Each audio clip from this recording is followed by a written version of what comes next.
I'm really excited to bring you the upcoming interview with a very special guest. You'll hear her discussing all the great and courageous work that she is currently engaged in.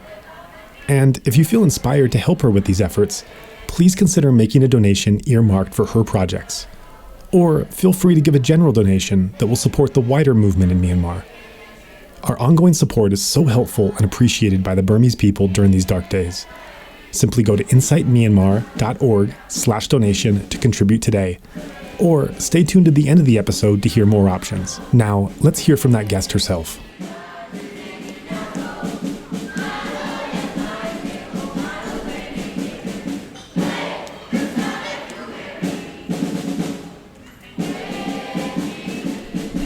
It has been almost 9 months since the Myanmar junta seized power. What followed was violent protests and even... Myanmar's ousted leader Aung San Suu Kyi has returned to court. She missed yesterday's appearance due to motion sickness. Ms. Suu Kyi's next hearing is set to resume next week. She is on trial over several charges, including violating COVID-19 protocols and breaching the Official Secrets Act. Myanmar's military could be preparing for an attack aimed at its opponents. The UN Human Rights Office believes that this attack could be imminent.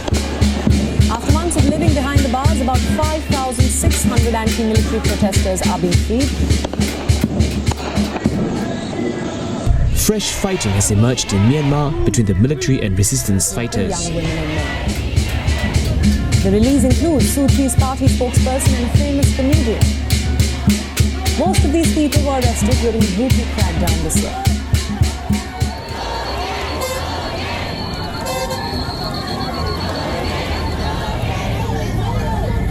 What has happened now over the past few days, we've seen a real reinforcement, a substantial deployment of heavy weapons and troops. The lawyers have rejected all of the allegations. The agency has warned that the deployment of troops and artillery by the Myanmar military into the Chin State, central Sagaing City and Magway regions may pose as a threat in these areas. A UN human rights spokeswoman has said that the agency documented intensifying attacks by the army in the Chin State and other areas. The deployment of 2 special operations commanders in these areas have escalated the rise of potential attacks on civilians and opponents.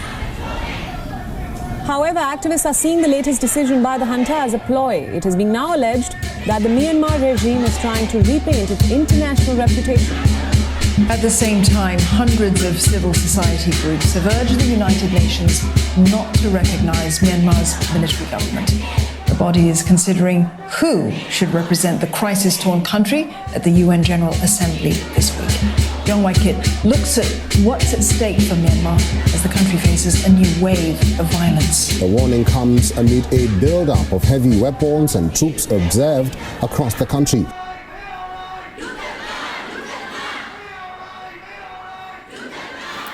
Sai is a young man from northern Shan State who migrated to Yangon for better work and education opportunities.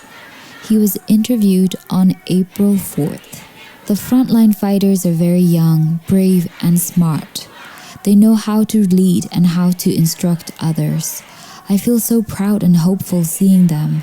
It makes me think there is a bright future ahead of us. I had had a few drinks that evening, so I was quite thirsty throughout the night before February 1st.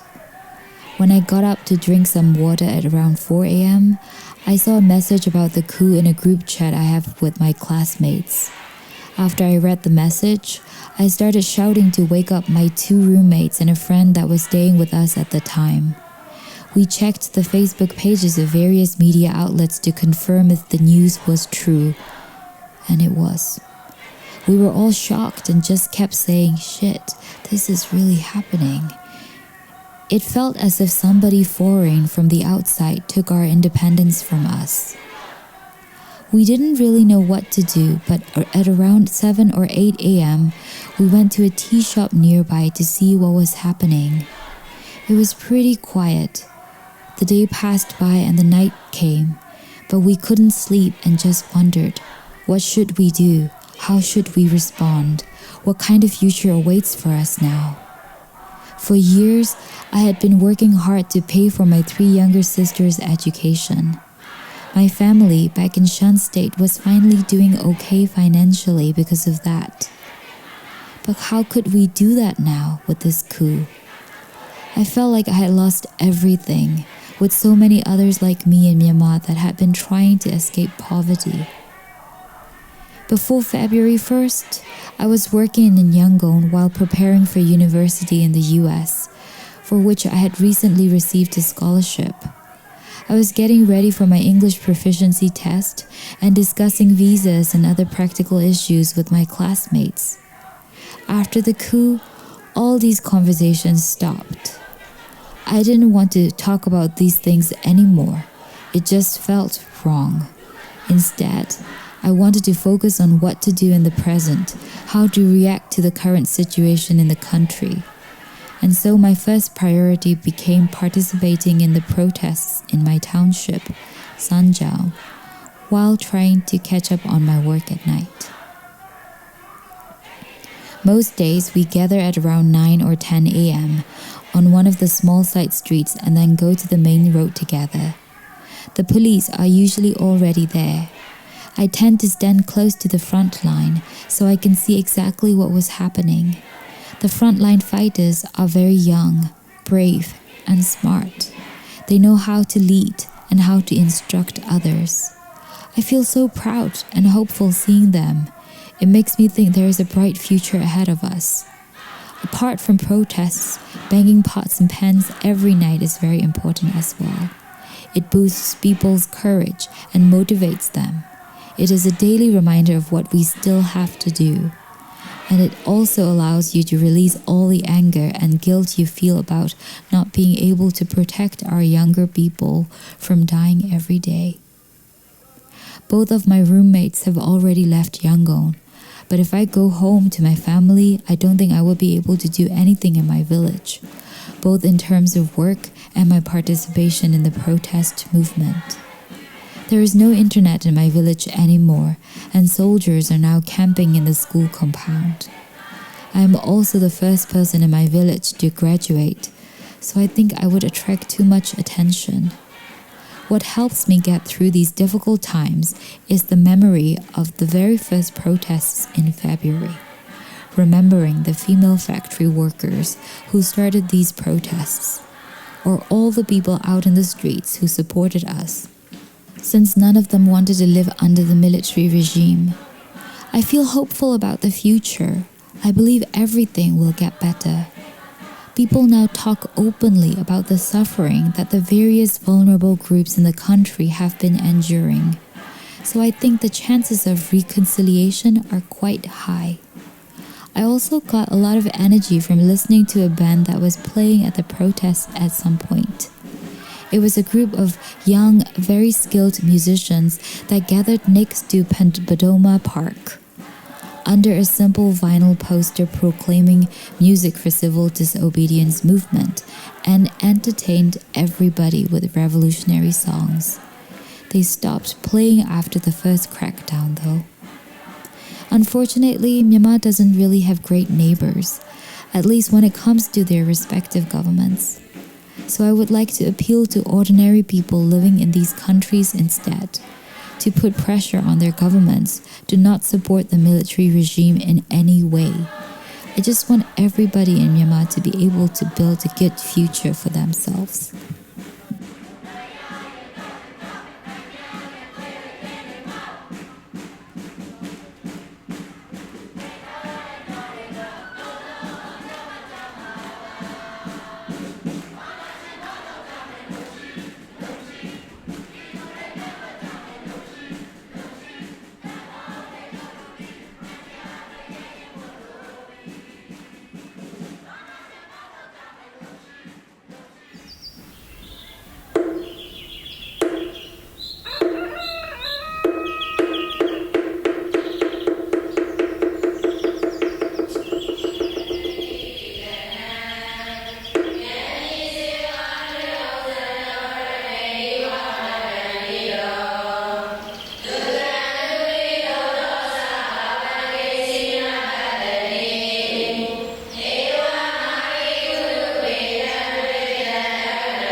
you ever experienced or witnessed a life changes story? So the negative changes in your life.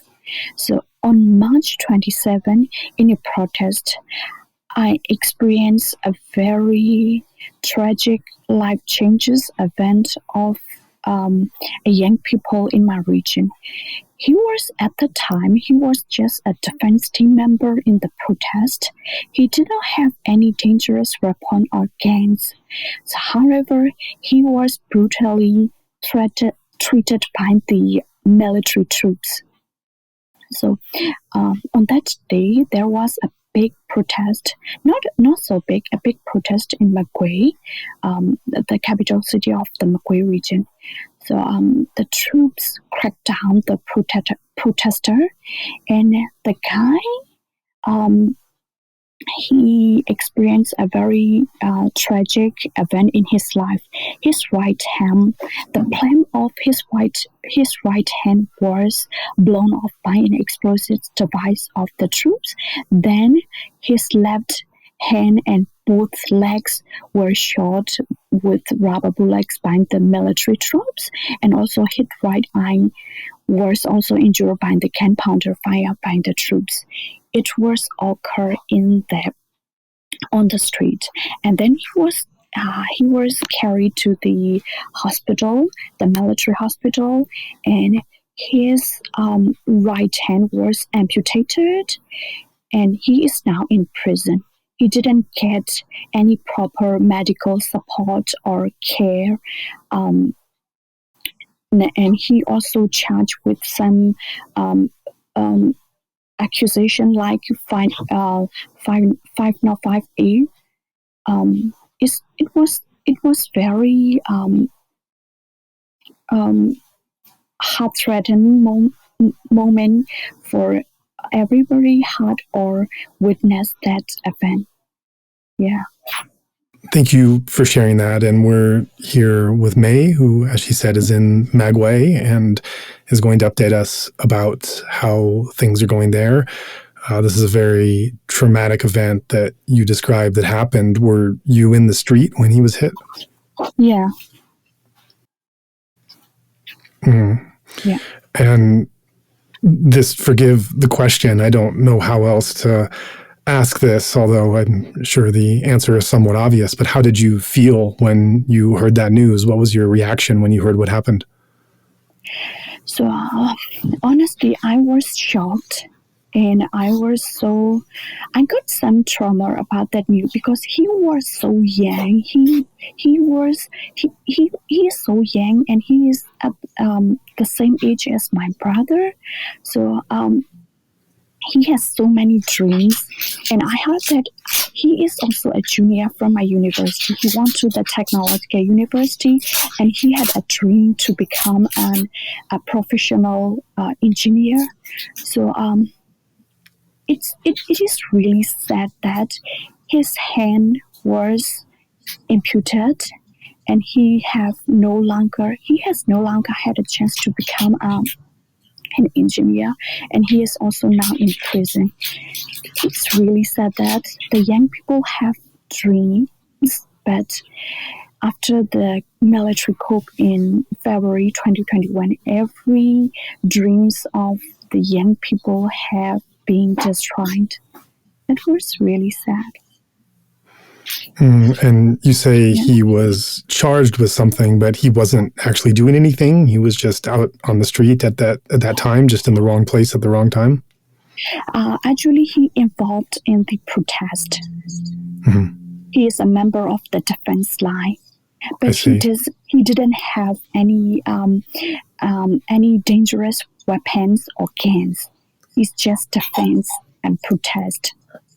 Just protest and defense, yeah. And is there anything you know about his condition now?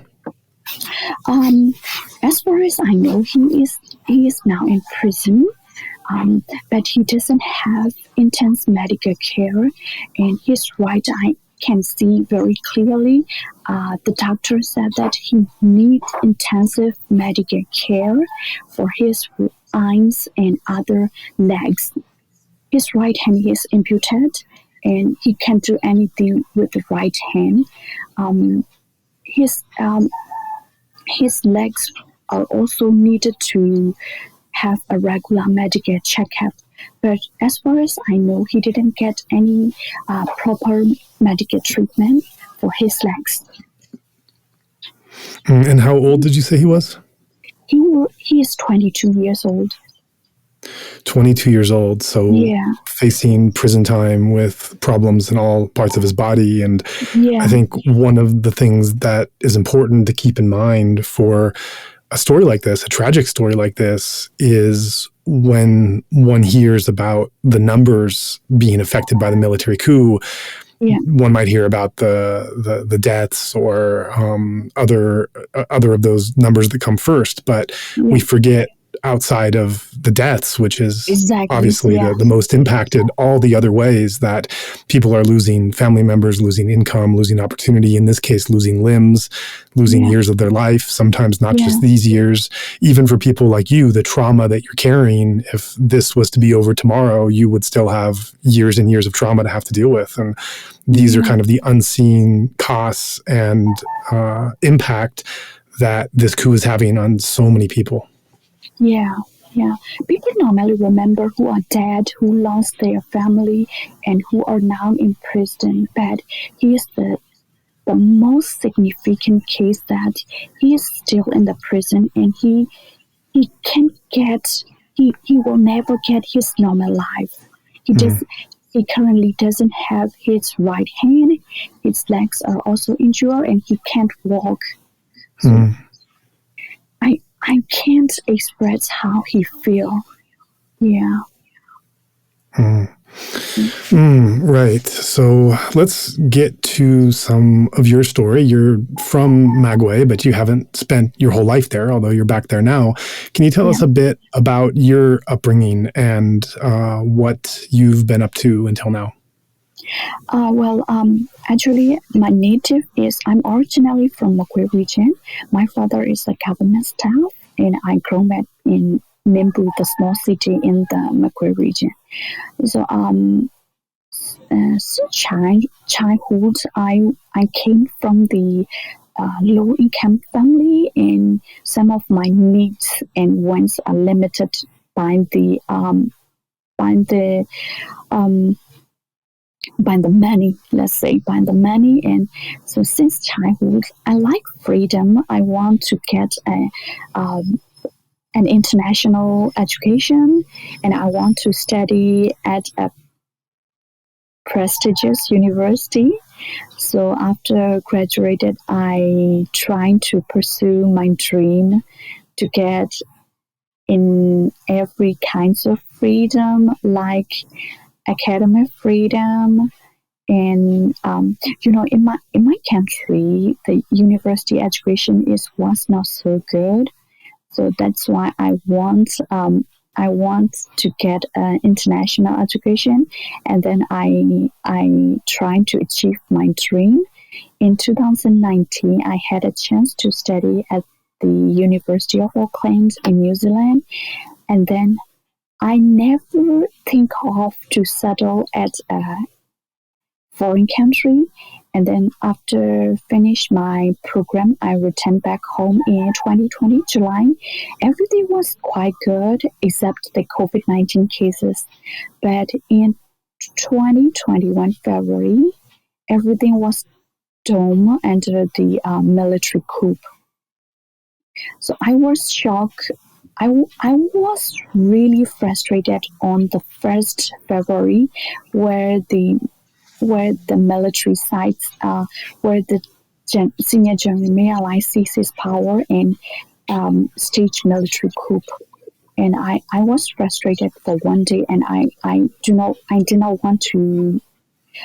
know what I need to do or what I want to do.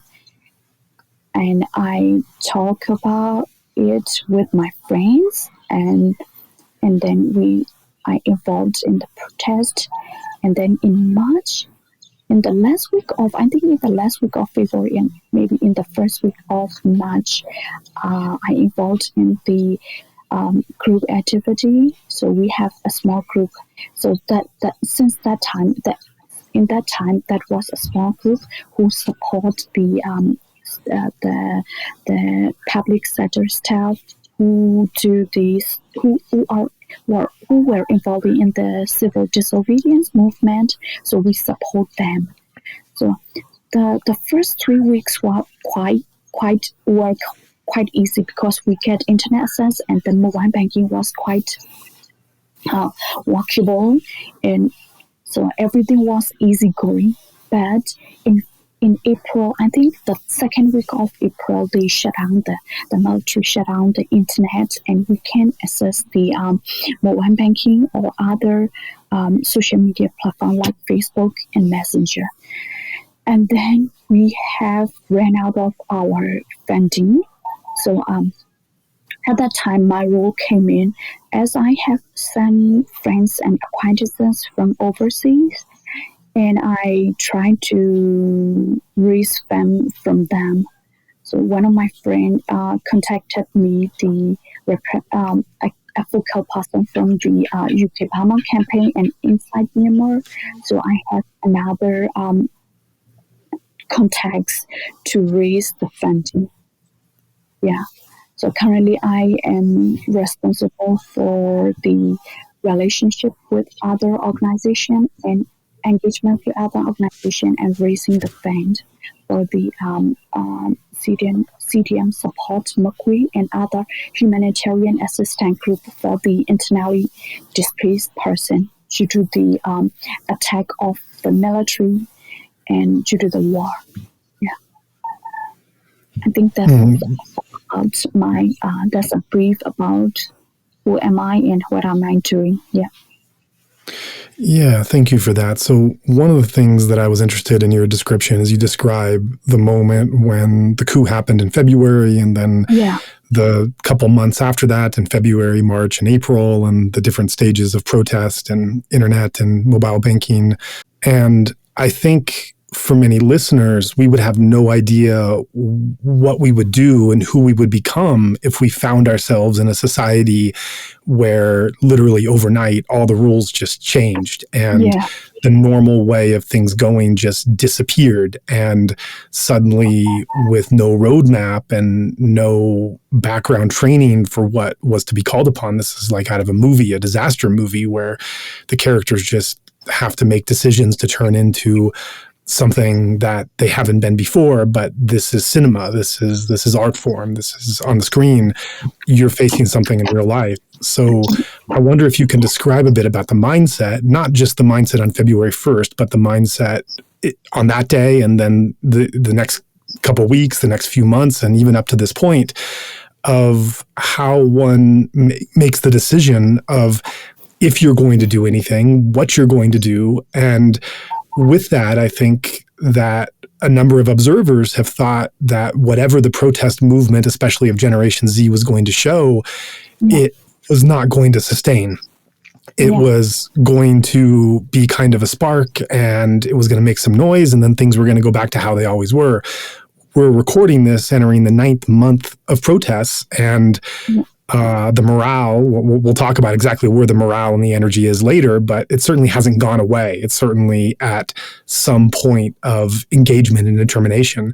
So can you describe, just take us from the beginning and then over time, if when one is faced with this decision, how do you decide that? How do you figure out if you're going to do anything and what you're going to do, and then start to do something radically different than anything you've ever known your whole life? Well, yeah. I remember when I made my decision. So on the 1st of February, like I said before, I was so frustrated, and what I want to do, I'm not so sure I should stay this country or I should move to another country as soon as possible. I'm so indecisive because my parents, especially my father, is a government staff, and there had tensions between my father and myself. So I moved to another place from so formerly I lived with my parents, I lived at my parents' place, and after the coup, I moved to another place because I need to have some space for my parents, and I need to have the right decision for my life.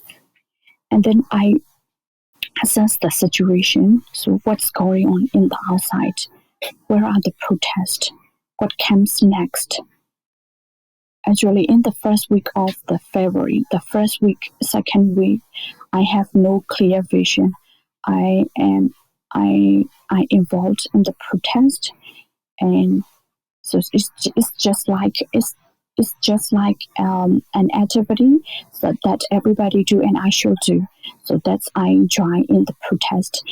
But in the last week of February, and after talking with my friends, who is very reliable, and he's like my mentor, and I talked with him, and I found that what I need to do, because I have been working for a local-based civil society organization for about 10 or 11 years, and I have a separate of volunteer, and I think I was born to help people, and I have a passion to help the people and to serve for the community, and I think that separate drives me to where I am now. So in the last week of February, and I stopped going to the protest, and I would like to make a very low profile, because being in a low profile is quite safe too, and you can do whatever you want very secretly and silently. So I started connecting with the people from overseas, and I start asking for the fund, and I explained the situation here. Yeah, so they helped me a lot, and I raised some money, so I got motivated, because my action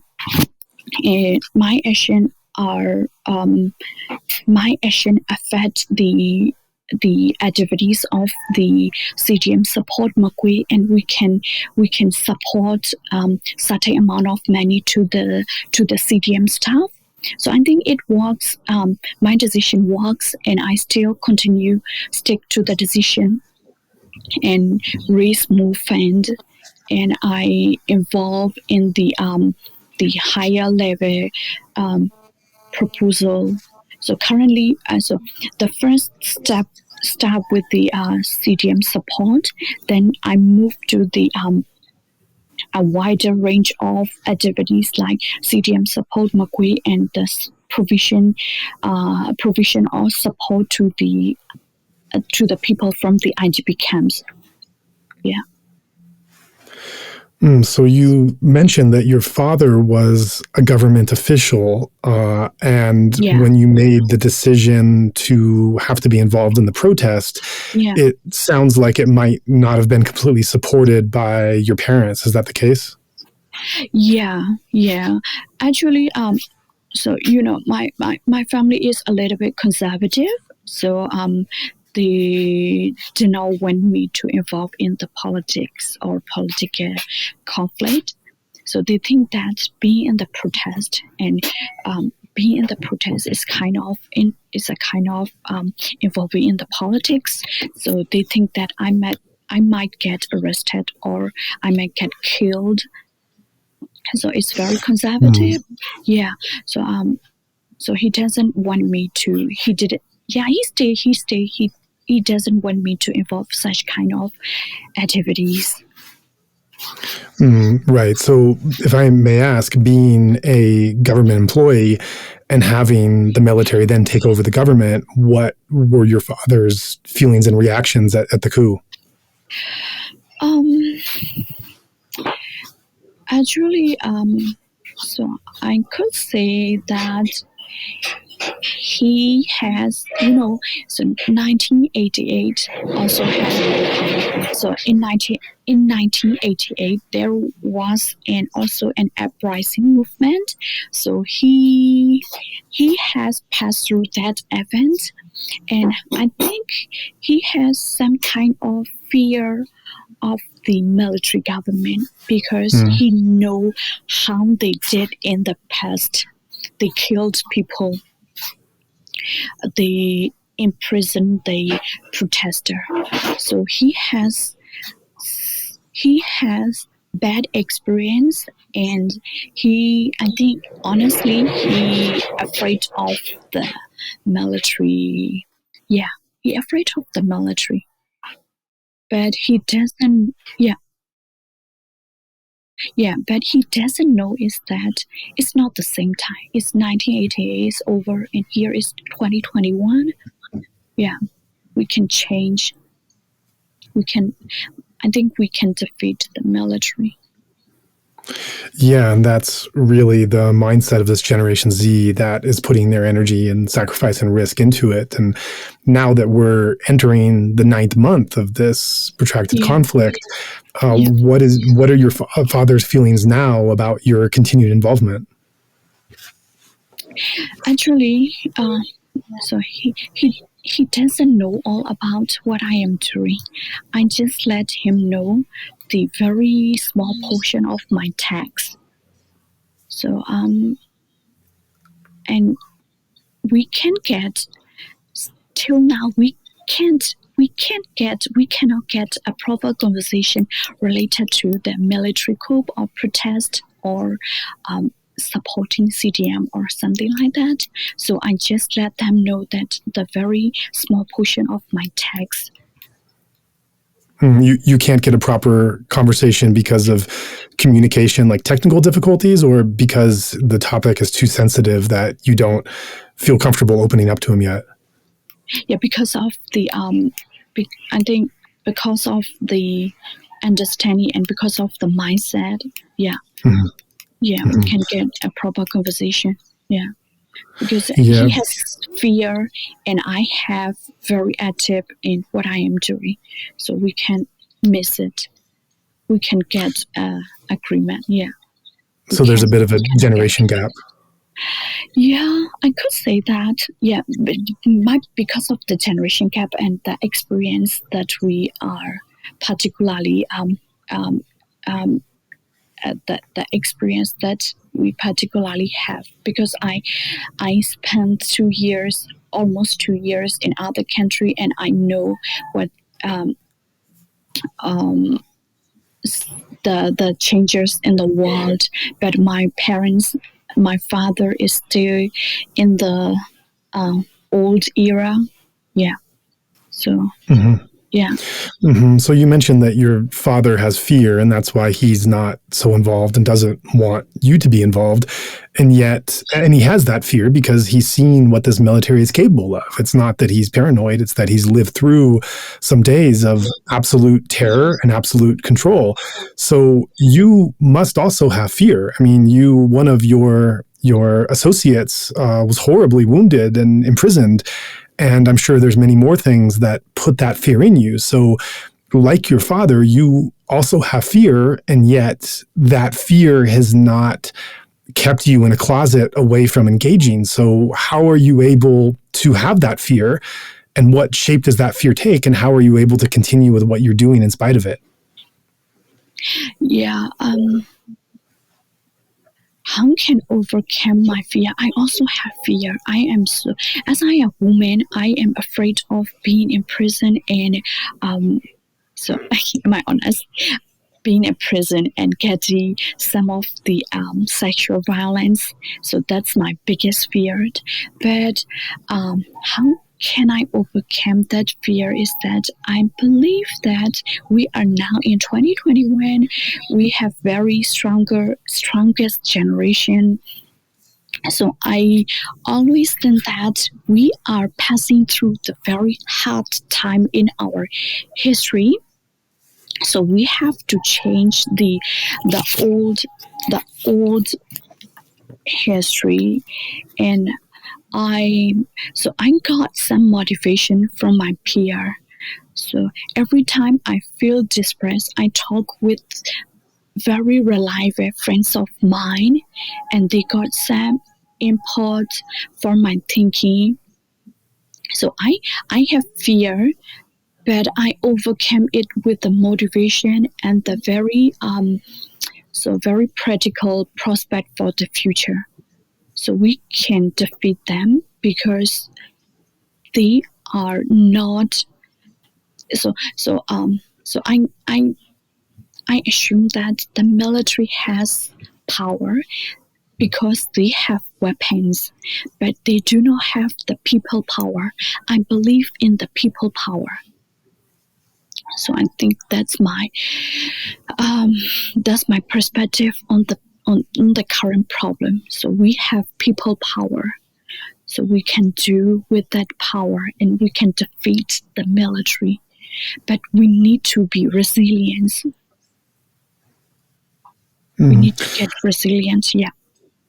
Right. Another thing I heard in your description of how you've moved since February is you described in the early days going out into the streets and a sense of excitement, a sense of possibility. Maybe there was even a bit of fun being with friends. I wasn't there during that time, but certainly in seeing pictures, it's incredible the numbers that were out and how people were dressing and what they were protesting. But then they started killing people on the streets and the protests have been less.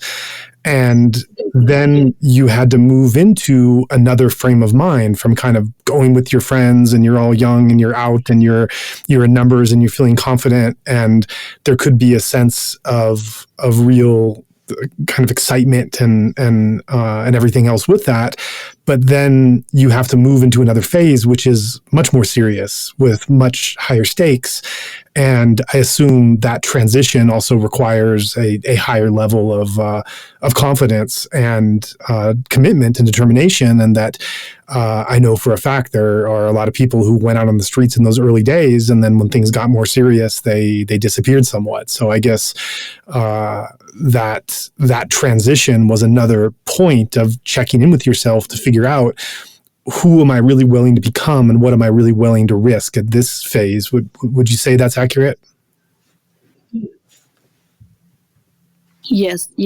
I made that decision to shift from the life on the street and to the background of the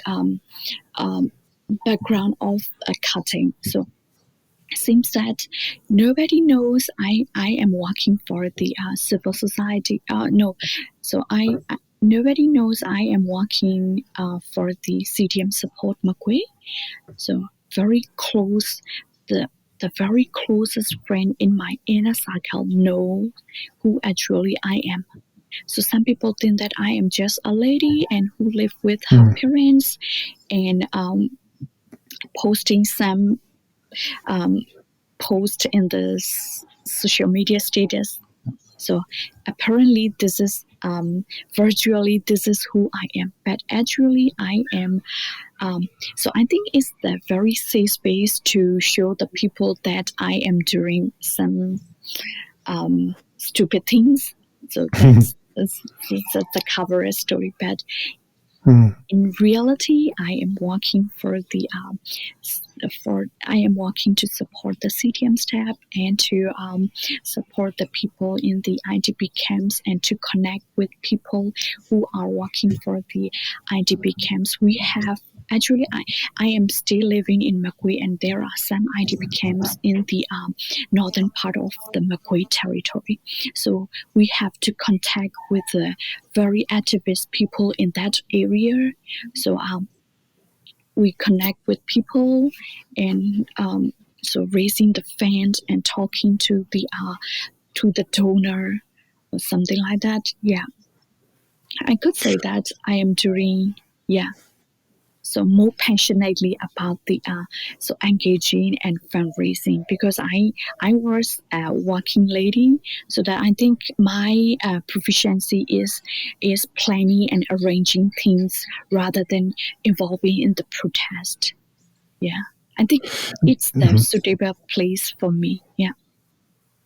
Yeah, and I think that's what everyone has had to do as the protests go on, is figure out exactly what are my skills, what are my weaknesses, where do I fit in best, and not every single person is meant to be on the front line.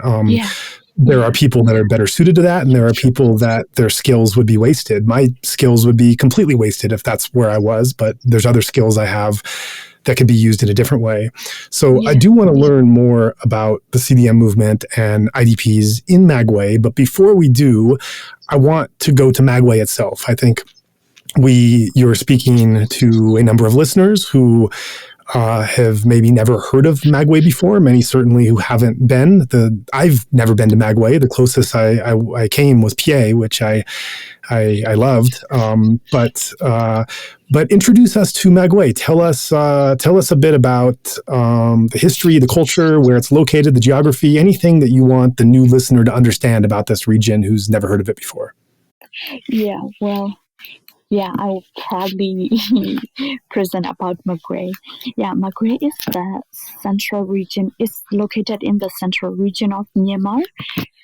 And it could be said that most of the oil came from the Magway region. There is the biggest onshore oil and gas exploration and protection is located in Magway region. And Magway is also its neighbor include Zagai, Mandalay, Chin State, and Rakhine State. So it's shaped like a standing lady. So I think the region is like a standing lady, and it has so many Asian pagodas, and the place quite nice to visit. A lot of Asian pagodas, and you can have different tastes from the hilly region or the delta region. So the weather is quite hot. You can get very tropical weather, and the fruits are really good to have. So tell me about a food that you can get in Magway that wouldn't be common in the rest of Myanmar. I could say that some traditional snacks. Like is in Burmese is like how can I say is Burmese snacks, mo oza, kaya or something like that. Sweet things, Myanmar is a neighboring country of India.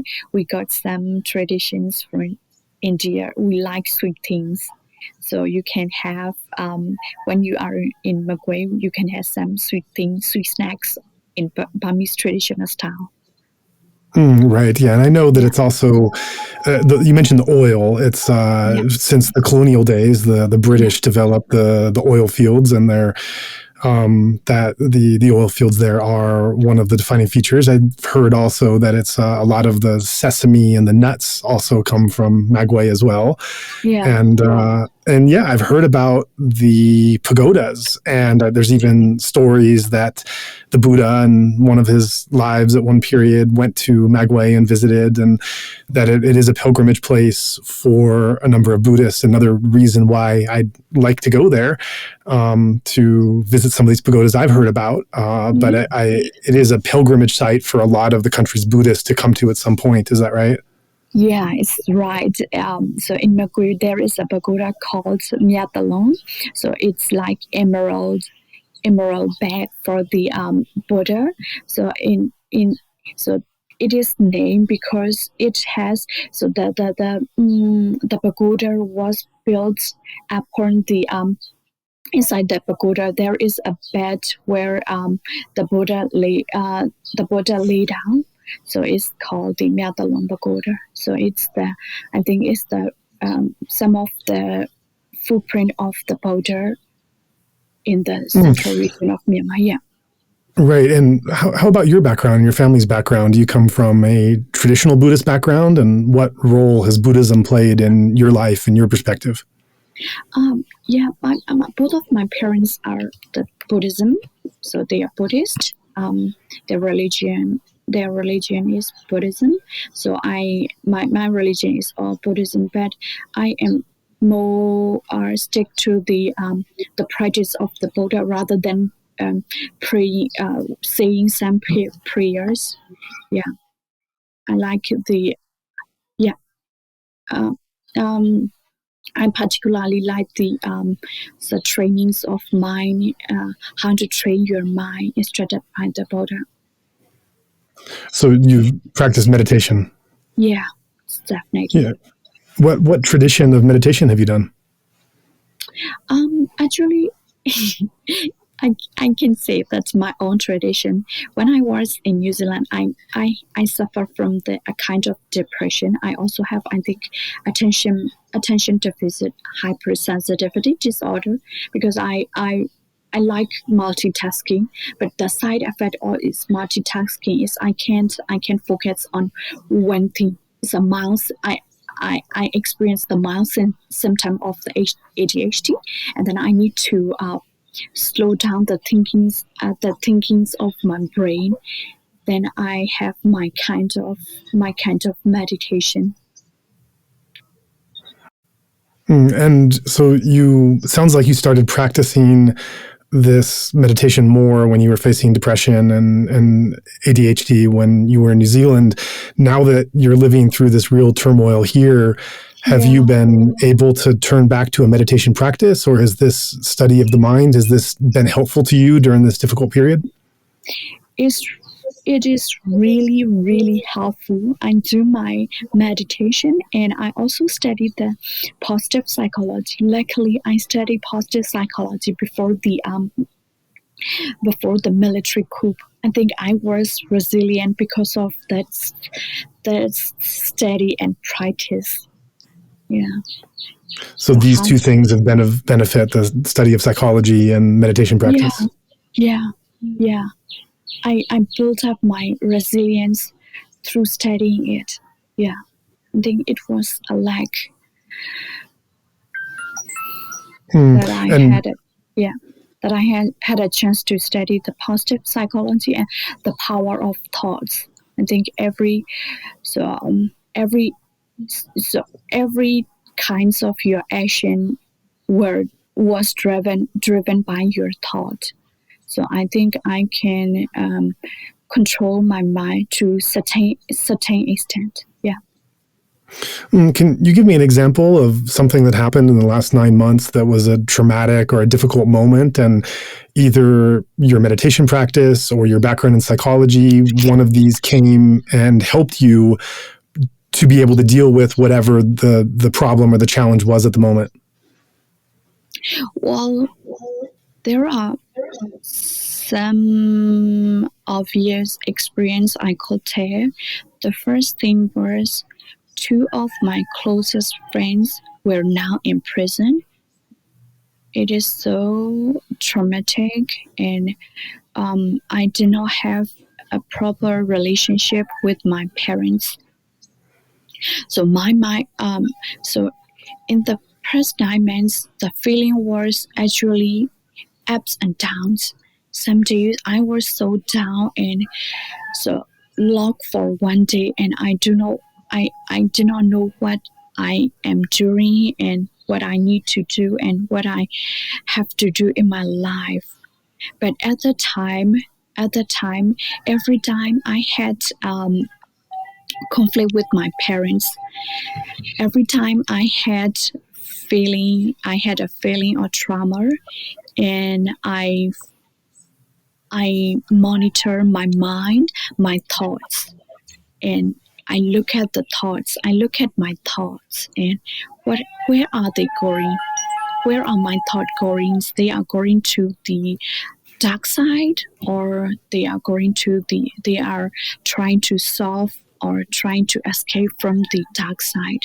So I monitor my thoughts, and I monitor my thoughts through meditation, and I reflect the techniques that I learned from the positive psychology club. So from that practices, I can change the way of my thoughts. So you can be very positive in every situation. You can be realistic. You have to be realistic. So that I think every time I monitor the thoughts, I know where they are going, and I change their route to the realistic view. And I think that's kind of make me relaxed and focus on doing the right things. That's great to hear. And it also brings to mind how much people like you that are facing this now have to rely on whatever it is they are up to this point, whatever it is they learned, whatever it is they've achieved, whatever strengths they have, that this is the time for all of them to come and to serve as a bedrock. I want to go back into Magway, and we've learned a little about the history and geography of the region before February 1st. Can you tell us a bit, again, for listeners who might not be familiar with the region, might not be following the news closely, can you give us some kind of update or overview on how the life in the post-coup in Magway has progressed? What have you seen in the Magway region since the coup was initiated? Well, I could say that. So as I mentioned, Magway is located in the central region of Myanmar. It's most of the towns and cities are located on the plain region, but the Wen district called Gangol is close to the Chin State and Sagaing, and is located in the hilly region. So the hilly region favors the local PDF, a home to local PDF, and they can host the topographic situation, host the people who fled from their houses to hide the military attack. So in Gangol region, there are so many forests and trees. So the local PDF can hide and practice the military training there, and also the PDF can have a place to live there because it is not easily accessible by the military troops. So if I say a region, so in Gangol region, the area is quite is active related to the defense and I think attack. So in the in other plain region, so I could say that there are 5 districts in Magway. So Gangol region, Gangol district, Bakogu district, Magway district, Mienbu district, and Thaya district. So the Gangol district is quite intense with the attack and the inhumane activities of the military troops. They burn down the villages, houses, and people have to flee away into the forest to save their life by themselves. So the Gangol region is still unrest. So in other regions, so there is a city called Tandrinji, which is included in the Magway district. They are separate. Their revolution is separate, is quite intense, and actually, the town is in very plain area, and there is no forest or there is no mountainous area to hide. But they are still attacking. They are still defending the attack of the military, the attack of the police and the military. So that's the significance about the Tandrinji city. So in other cities, which are located to the Chin State, there are so many activists who protest the military or the police. You know, every people in the whole region are protesting or the during involving in the revolution in their own way. But the place I mentioned, the Gango region, Tangrenji, and the places which are located to the Chin State are significantly active, and the obvious places that are resisting or defending the military in the front line. Yeah, I think that's the general brief about the Magway region. Right, and certainly Gango has been in the news quite a bit. That's interesting what you say about the geography and the topography being some of the reasons why we might see more activity here. Yeah. There have been so many people that have been displaced in villages around Gango Township. Before our interview, I was looking at this, and one statistic said that it was 3,000 people from villages in the Gango region have fled their homes. 3,000. These are 3,000 people of all different ages and health and everything else that are basically just living in the forest, just in open air, just to escape. In many cases, their homes have been burned down or have been hit with artillery. Just a couple days ago, I read a report about two men who were both 71 years old, who both died a couple days ago because in the process of fleeing, they just passed out from exhaustion and died from simply not having the energy to keep moving. And this also has to be counted in the casualties of what we're seeing. This is not a direct bullet that is causing a death, but these are people that would otherwise be alive if not faced with this situation. And so Gango has certainly been in the news for the kind of the brutal punishment and offensives that the military has taken out on the people. And I believe the Yaw Defense Force is the active one in the region. Yeah. Yes, definitely they are. Because so the one thing is that before the coup, so the military has its own bases in every cities and every places.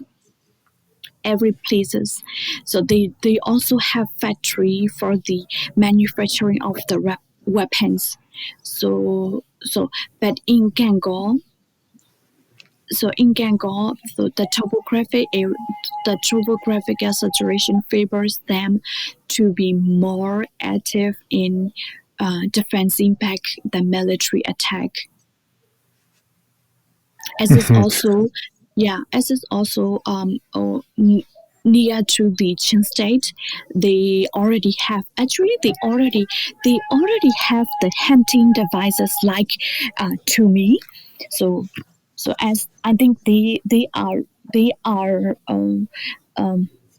ready to attack back the military, because they know how to use the Tumi and the other hunting devices. Compared to the people from the Magway or in Myanmar, so we don't know how to do those devices, because we do not go hunting, and we have very easy life in the cities, but not like the people from the other region. So Gango, they have the present from the nature, how to do the hunting devices like Tumi, and they are ready when the military attacks their villages. They can protect their village or their town. Yeah. And that's provoking a very harsh military response. Yeah, exactly. Yeah. I've never been to Gango either, but I've known about it for years, and I've always had this impression of Gango being kind of a place of just exquisite natural beauty, very, very foresty, very remote, difficult living conditions, but also quite unique in terms of just the nature and the wild that's there. But certainly a very rustic existence there. Is that I don't know if you've been there. You're certainly closer to it, so you know people there. But is that how you would characterize it before February? Actually, I have never been before, but I have a lot of friends in that region. So actually the Gango region is quite peaceful and leveling with the natural resources, and speaking of their people is so sweet and so charming. So I particularly love that place. But right now, so after the coup, before the coup, they are charming and very peaceful people and very kind. But after the coup, they became very strong person to fight for their places and to fight against the military. So they are impressively become brave. Yeah. They're the real warriors of the region, it sounds like. Yeah. And what kinds of people live there? Is it Bamar or is it ethnics, or who are the main residents of that region? Yeah, I think it's a mixed Bamar, I think Chin, and especially so the major ethnic group Bamar and Chin, but there are also some minor ethnic groups. I can't pronounce the name of the. So they say that the Yaw ethnic groups or something like that. Yeah, they say Yaw ethnic groups because they are speaking. They also speak Burmese, but their way of speaking is quite different from what I am saying. Right. And just to overlap a kind of Buddhist history and background onto this place, we were talking before the interview, and I was mentioning how Gangon Ya first came to my attention many years ago when I learned about Monlay Sayadaw, who was one of the great monastic teachers in the Mogok lineage. And I was close with Dr. Jenny Koji, who was living in Gangon at the time, from Yangon, and basically found Monlay Sayadaw in the forest. And her whole story, which we have on another podcast, is bringing Monlay Sayadaw into Yangon, where he became a famous meditation teacher. The first courses that he gave were actually at her home in Yangon. Aung San Suu Kyi actually came to one of them and attended one of the courses. And he was just living remotely on his own, just in the forest. And so the reason I go into all this story is just to remember another example of the costs and the sacrifices that are being exacted by this coup in more peaceful times, even though, of course, it was a military dictatorship, so it was never quite peaceful everywhere. But in other times, at least in Gangon, you had monastics who were pursuing liberation and living a very austere and serious life in the forest. That is the same forest where the military is now launching mortars and burning villages and, of course, killing, raping, everything else. And so this byproduct that we might not think of is turning a place that used to be for monks who were looking for practice and seriously following these precepts and living by really great discipline. Of course, that's completely off the table as well. So just it's disrupted every level of mundane as well as spiritual life. Yeah, so the coup destroying everything, every situation of peace. Yeah. Right. So we talked a bit about Gangon, and I wanted to go back to Tandwinji.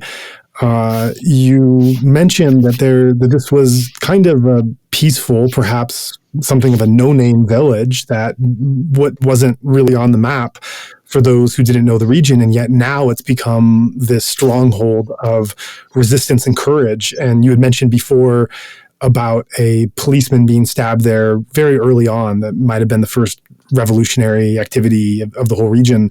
So what do you attribute for the reason why this kind of revolutionary spirit has found this town?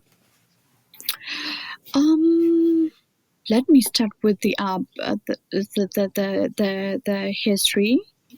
I could say that it's not a history. Actually, Tandwinji is located in the place of the Queen Bethano. Have you ever heard about the Queen Bethano?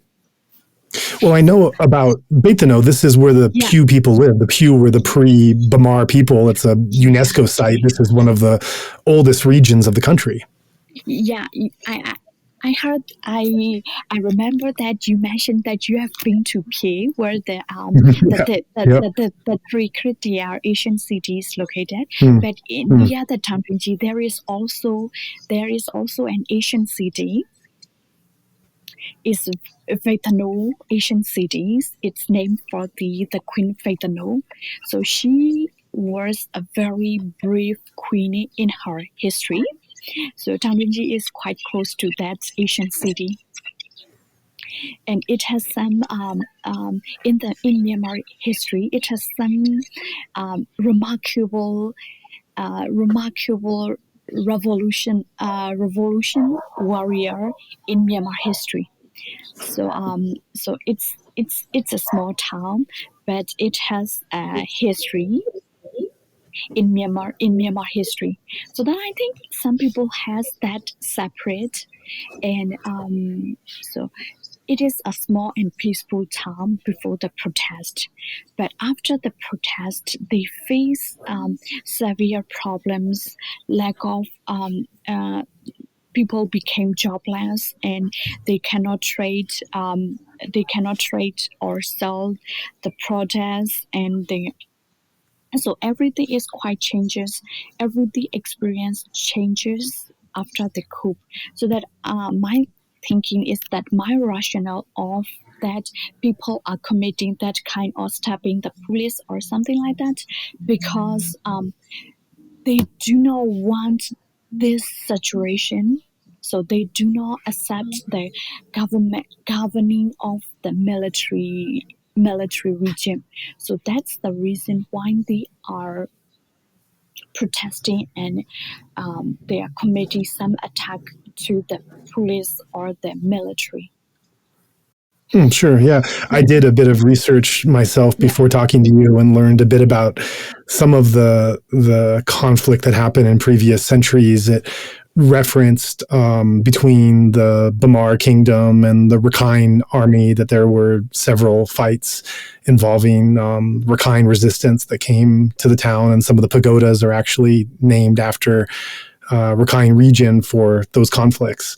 Yeah. So this is a history and a memory of all the conflict that has taken place in different centuries and according to different groups. Yeah. Oh, okay. I remember that actually there are so many famous people who came from the Tanjung. So in Myanmar literature, there is a poetess called Dang Jun Xinyeme.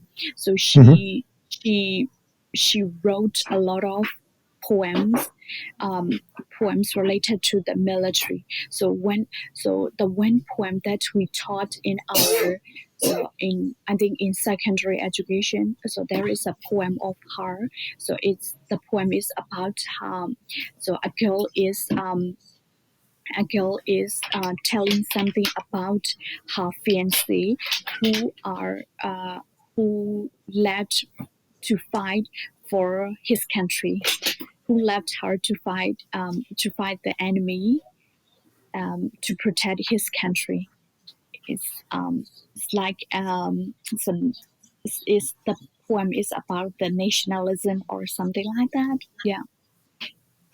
Yeah, and I also found that you mentioned this one poet, that there are a whole collection of famous writers and poets and monks who have all come from this very small village. So it's had quite a history for many centuries. Yeah.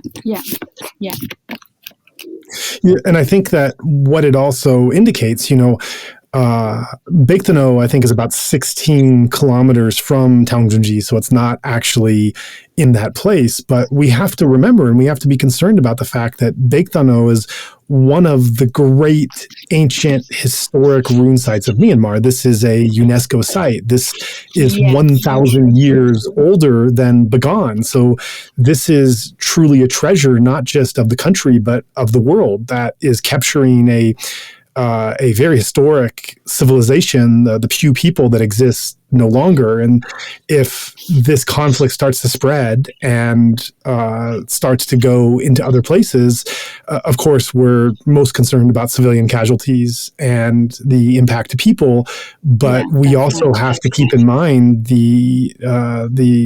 some of the places that actually preserve history. And, even during World War II, when you read about the bombing of Japan and Germany, they didn't bomb Kyoto because Kyoto is, even though Japan was the enemy, they didn't want to destroy the cultural heritage of a country and of a people, because they felt they were already looking ahead and seeing that there are certain things you just can't rebuild and you can't make up. And so even such a terrible enemy as that time, they were concerned about the cultural heritage. And so I think this is something that we have to put on the map, and we have to be conscious of, that one of the regions where there is so much conflict and so much destruction is one of the great historic centers of the country, where there is still pottery to be found. There's still things to study. There's still hints that historians and archaeologists can come and can learn about who these people were and how they lived. And all of this is also at threat of being wiped away if the conflict spreads more. And I'm just using the example of Bengtano because this is close to where we're talking about, but this can be substituted for anywhere in the country, any museum or pagoda or ruin site or anywhere else, that these are also the casualties of what's going on now. Yeah.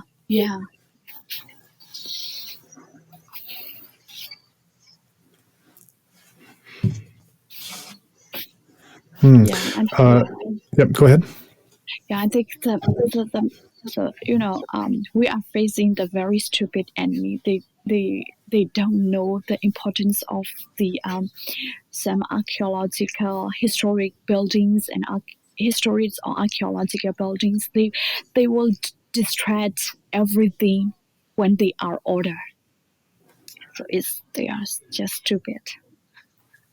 Yeah, and we've seen pictures of Buddha statues with bullet holes in them. And, this is the military that's saying they're doing this to protect Buddhism, and yet we're seeing pagodas destroyed, monks arrested, and Buddha statues with bullets. Yeah, so they also destroyed not only the Buddhism places, but also the churches.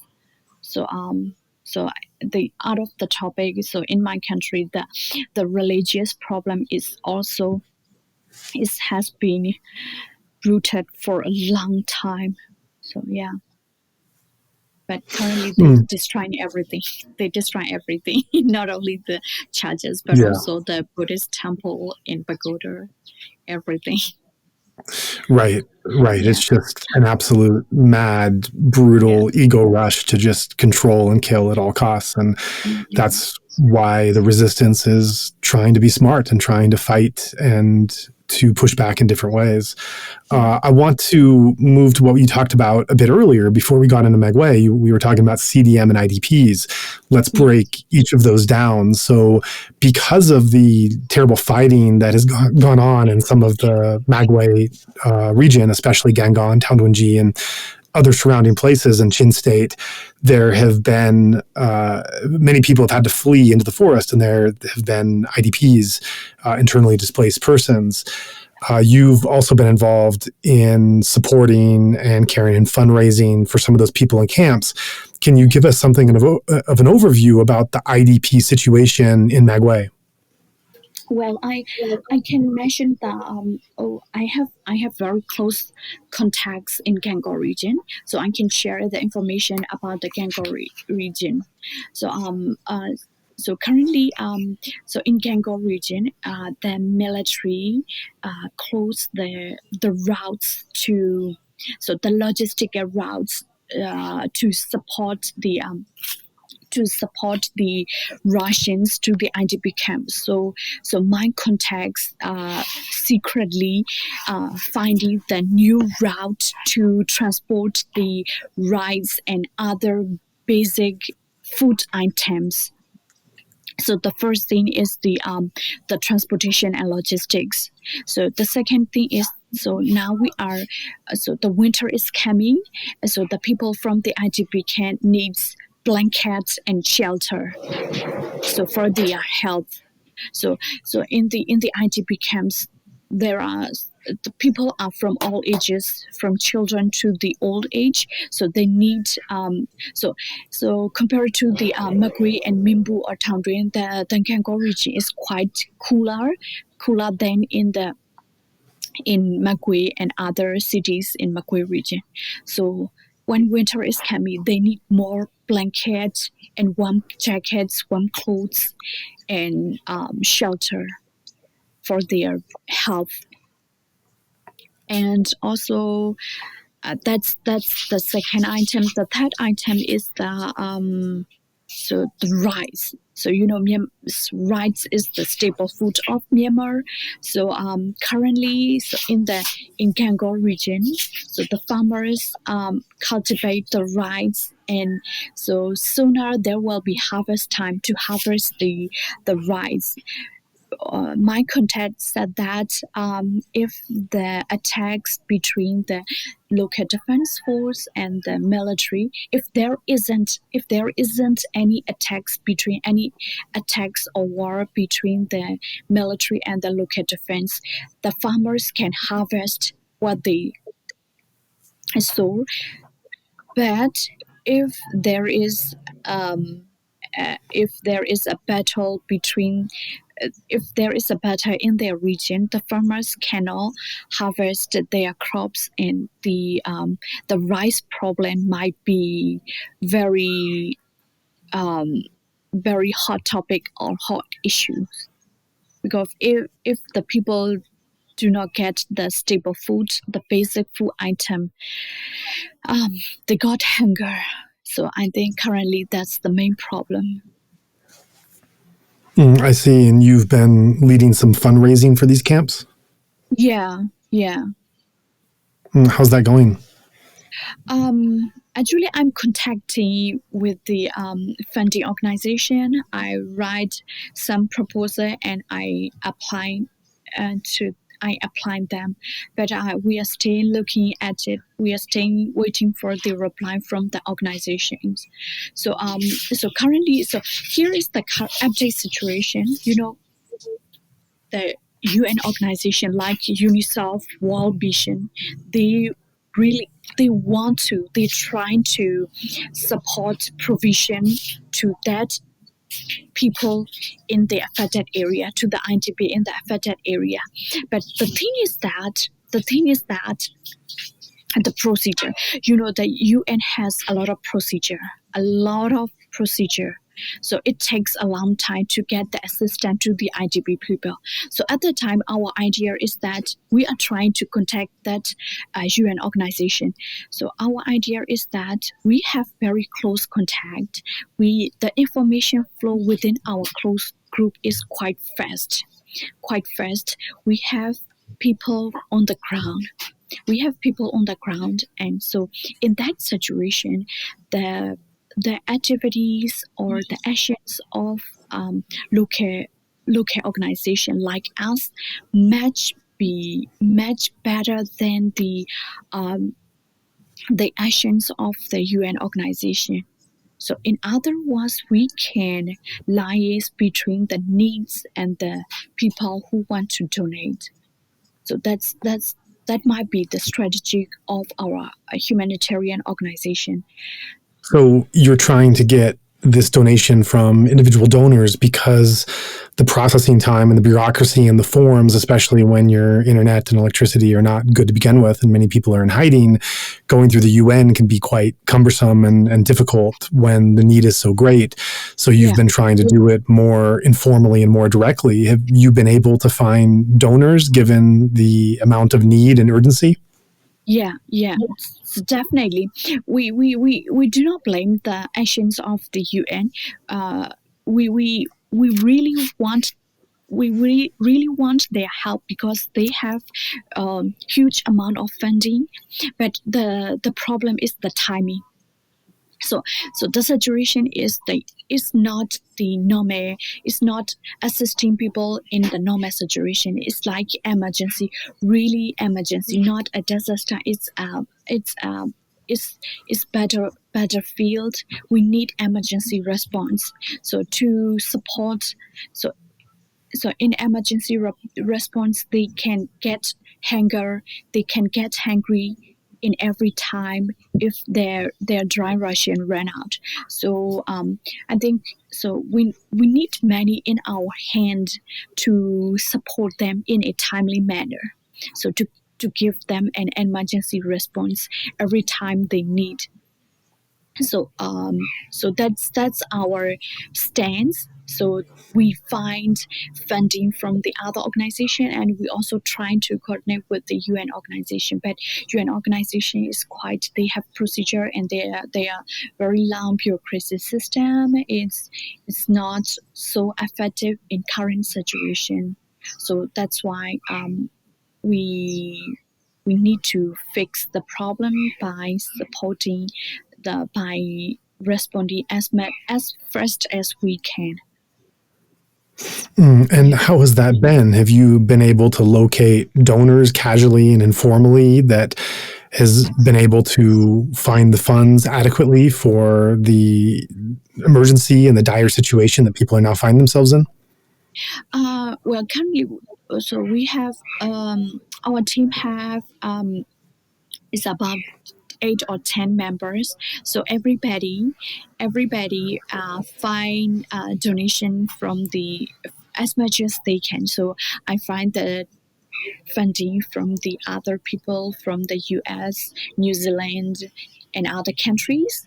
So I got funding individually. I got funding and I transfer money to them. So other people got fund from some individual donors, like individual donor, like from their sibling who are working in Korea or Singapore or something like that. So currently we are solving the problem by collecting the money from the individual donors for certain amount. It's quite low, so the individual donation is not that much. But if we collect the individual donation from some people, we can support certain amount of money to the camp, but it still need money. So our provision, our support is not adequate enough. Right. And through our nonprofit Better Burma, we have allocated before some of the donation we had to the projects you're working on. And this is a reminder to listeners, to those that are hearing this, that we do have an effective way to be able to bring your donations directly to Magway and so many other places. So for those that are listening to this and would like to support these IDP camps that are having to be filled now, given the conflict that's going on, it would be possible to give directly to our nonprofit and to earmark these IDP camps in Magway, and that would be a way to support. And we are also going to have in the next couple of weeks, we're going to start a major campaign to be able to support IDPs all over the country, Magway being one of them, because this is the sad reality that the conflict is turning many, many thousands of people now into displaced persons that are living in the open. So this is becoming an urgent need everywhere due to the conflict ramping up. Yeah, exactly. Because the need is quite large.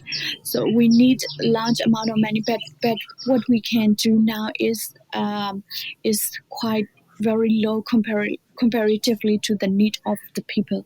But we are still trying, and we are welcome every kind of support, funding, or other provision. We are welcome. So we can contribute the support from the individual donors to the hands of the needy people. Right. So let's switch to CDM. We were talking about IDPs, and with the civil disobedience movement, this was something that was very active in the early protests to try to shut down the military from controlling the country, to make it ungovernable, and to have more and more office workers leave their job. We haven't heard so much about CDM in the last few months. So in looking at least at Magway, what can you tell us about the involvement of CDM in Magway at the moment, how that's impacting the military and the state of those civil servants that are on CDM? Well, the proudest thing is that the CDM is also nominated for the Nobel Prize Award for 2022. Yeah, that's one very good news for the CDM staff. So in Magway region, so before the, I think, let me start with the chronological order. So in March, I think March, so until the third week of the, I think until the, might be the last week of the April, the movement of the movement of the CDM, the CDM movement, civil disobedience movement, had reached its peak. Almost every people, almost every government staff and public staff involved in the civil disobedience movement. But unfortunately, after June, I think after some returned back to the office at the end of April, or some of the people, government staff, return back to the office at the end of June, because they can't resist the unemployment problems. Without the job, they do not have any income, and they have problems for their survival. Actually, CDM support, we can provide. Let's say we can provide 50,000 for one person. So that amount of money is okay for a single person. For a person with family, so 50,000 per month is not survival. So some of the CDM staff return back to the office, but so blessing in disguise, they do not perform very well in their government tax.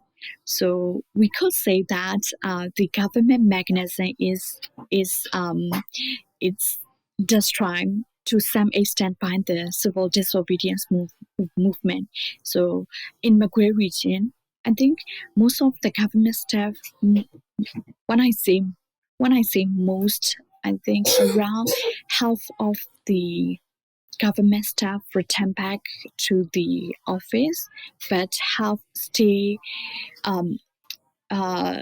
abandon or sacrifice their job and continue during civil disobedience movement.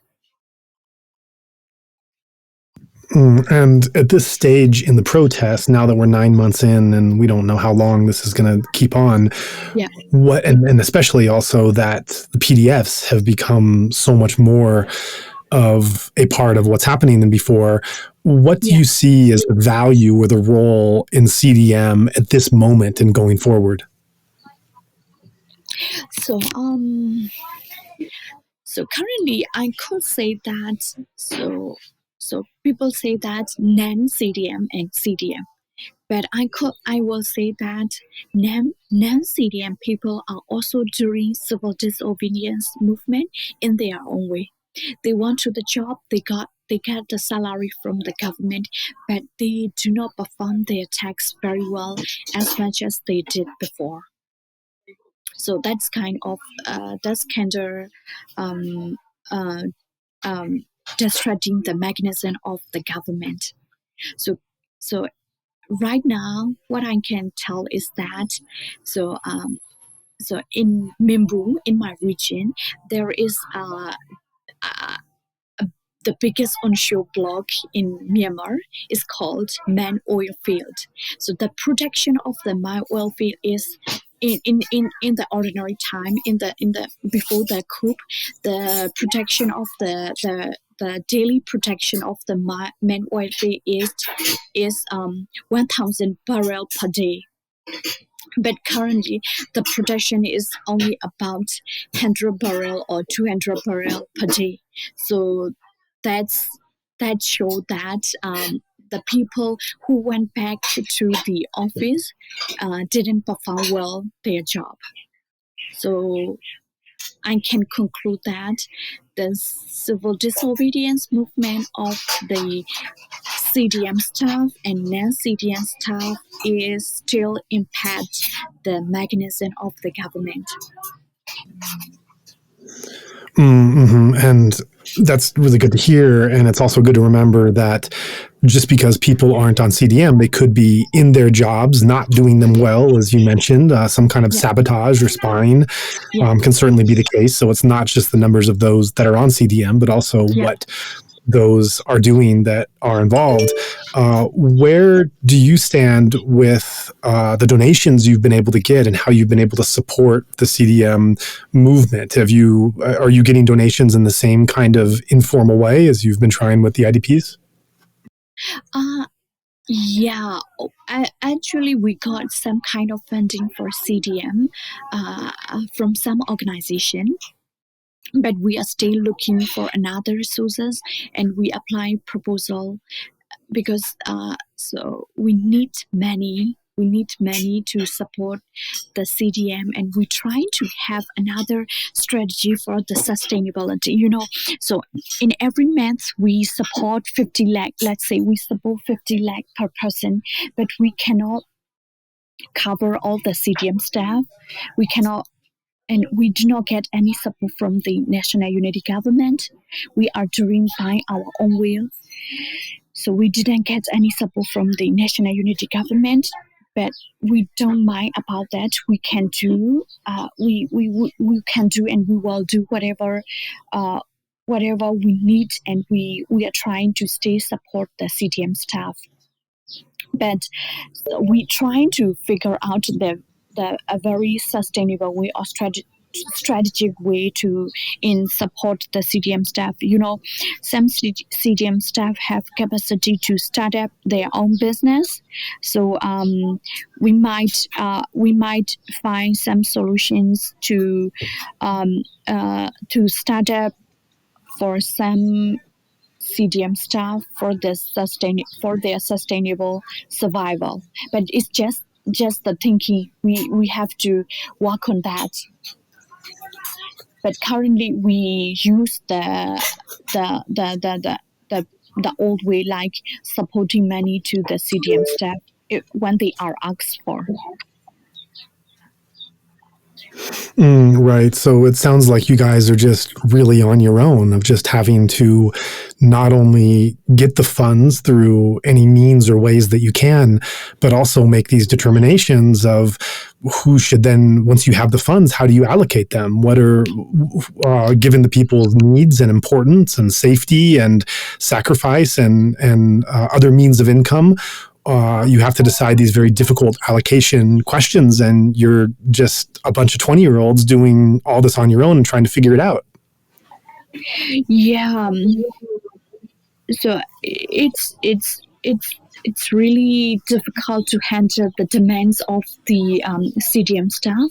So we have a Facebook page, and I was the admin of that Facebook page, but I'm no longer the admin of that Facebook because my account has been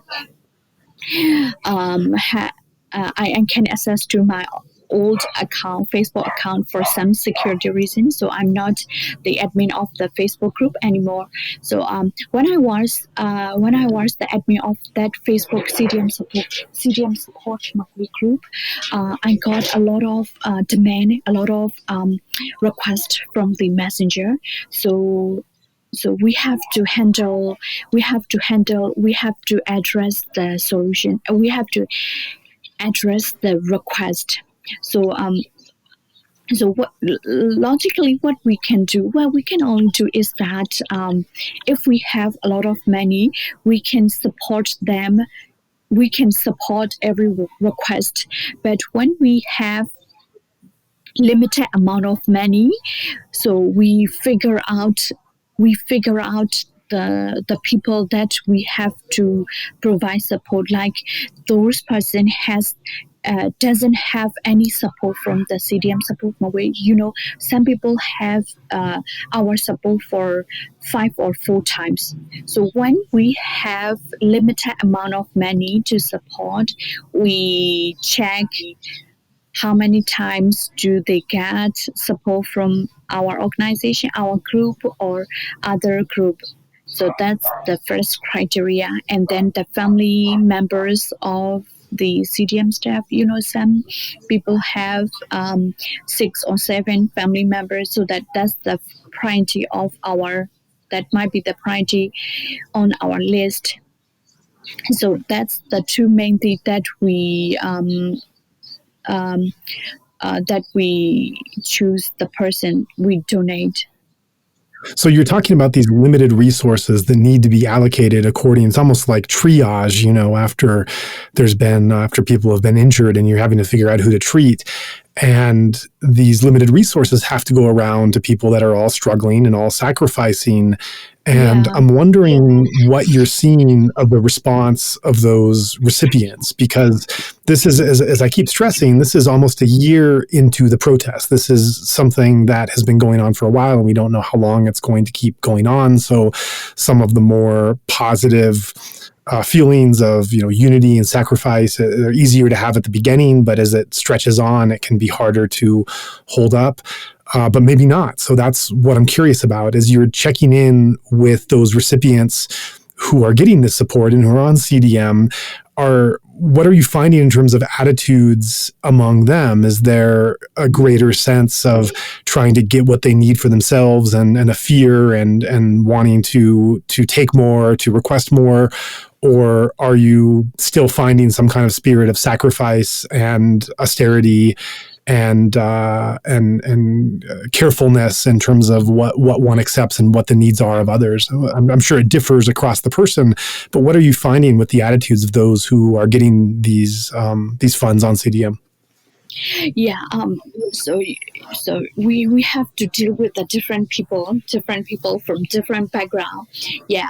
So, but what we can say from my experience, so till now, some people those who are still committed to the civil disobedience movement, they will never get back to their work. That's the thing I can say about them. So, but some people get angry at us and they shouted. I feel they shouted us even though they type in the messenger. So they said that what you are doing now, you are supposed to help us. So we need money or something like that. So we can totally understand their situation. They do not have money. They do not have money to buy food. So at the time they show their temper, but we can totally understand. But their original spirit is they are stick to the civil disobedience movement, but they need money. So the attitudes toward civil disobedience movement is quite clear. They will never back to their office, but they sometimes are angry that they sacrifice a lot, but we, the people, cannot support them adequately or sufficiently. Yeah, there are certainly sacrifices everyone has to make to be able to seek a better future. So I want to move on the last topic here, the last question I have for you at least. And we had talked before the interview about this Chief Minister Aung Mo Nyo from your region and what happened to him. I know that you didn't know him personally, but you're aware of his case. I wonder if you can share a bit about what you know about him, both before the coup in terms of who he was as a leader, and then what has happened to him this year. So as soon as on February 1st, when they staged military coup, they promptly detained the chief minister of Magway region, Aung Mo Nyo, Aung Mo Nyo. And sooner we heard that they sent him to the prison near the Downey stream. It's the it's on the way from Magway to Yananja. I think he is still now in prison. So recently, I heard that he has some health issues, but he also didn't get a proper medical treatment. Right, and I've heard very good things about him. You know, he was in the NLD since forever. He was an 88 activist, and he's won every election that he's run in his hometown going back since 1990. I was speaking to someone just today in preparation for the interview who has been a Bamar activist who has been very critical of NLD in the past, and he's mentioned how despite his some of his skepticism of what the NLD has done, he's found Ang Monyo to be one of the real stand-up members with a great degree of integrity, and has just respected him tremendously, as have many who've come in contact with him. Another of my friends who knows him personally, actually, when he was in Magway a couple of years ago, was treated to lunch at his home, said to me that he couldn't imagine Ang Monyo being charged with any kind of corruption because he just gave things away. He was just so generous that he was always giving and supporting everyone, but yet they did charge him with corruption. It, of course, doesn't matter what the charge is. They invent something to try to make it have some degree of legitimacy. They something about taking 50 lakh to rezone the land that Denko patrol station was built on. And as you mentioned, he's now in prison with health issues. And this is someone who, from many people that I heard, was really a stand-up person who cared about his community and was trying to do the right thing as a leader and as a politician. And so, again, these are more casualties of this coup that has taken place, not just the number of deaths, which is terrible enough on its own, but really good, caring, competent leaders who are trying to do well for their people that have been removed and are physically being harmed and maybe worse.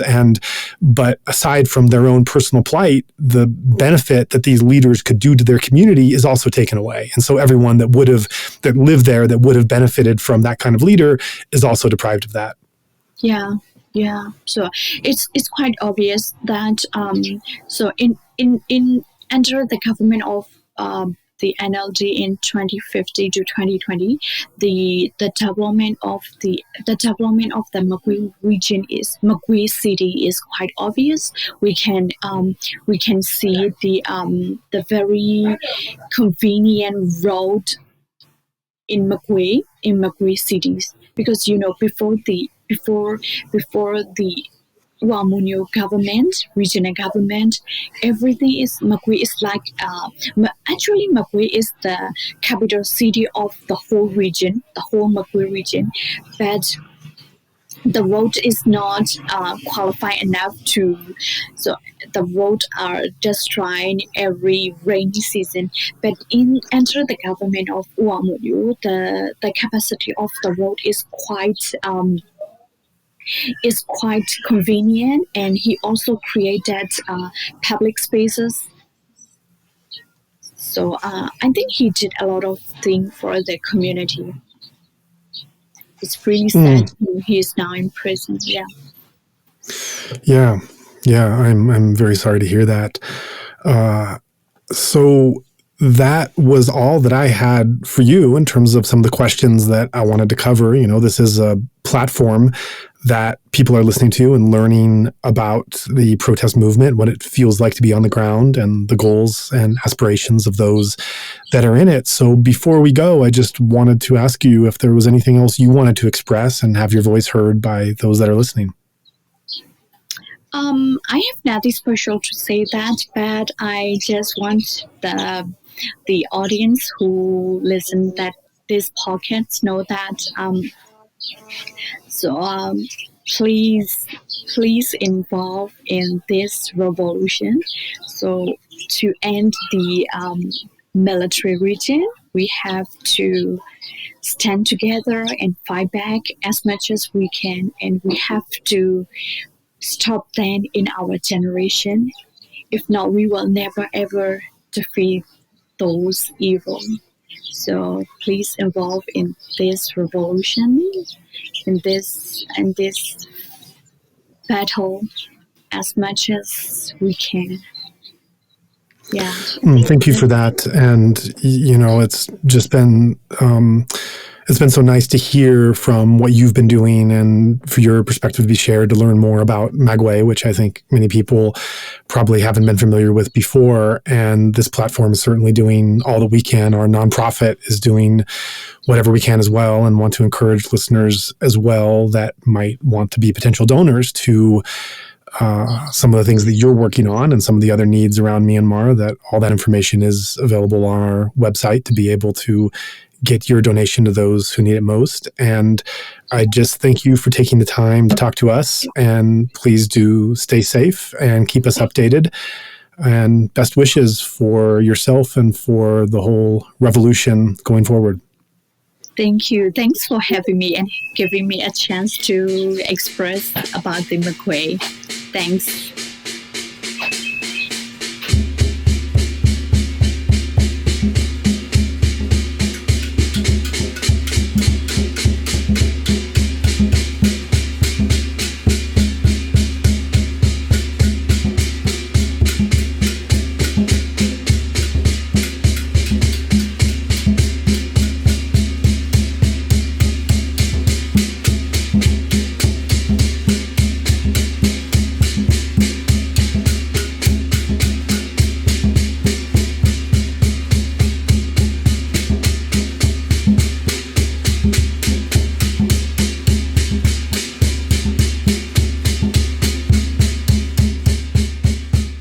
As a small, mostly volunteer team, the production time for a single episode of Insight Myanmar podcast can sometimes be as long as 4 months from start to finish.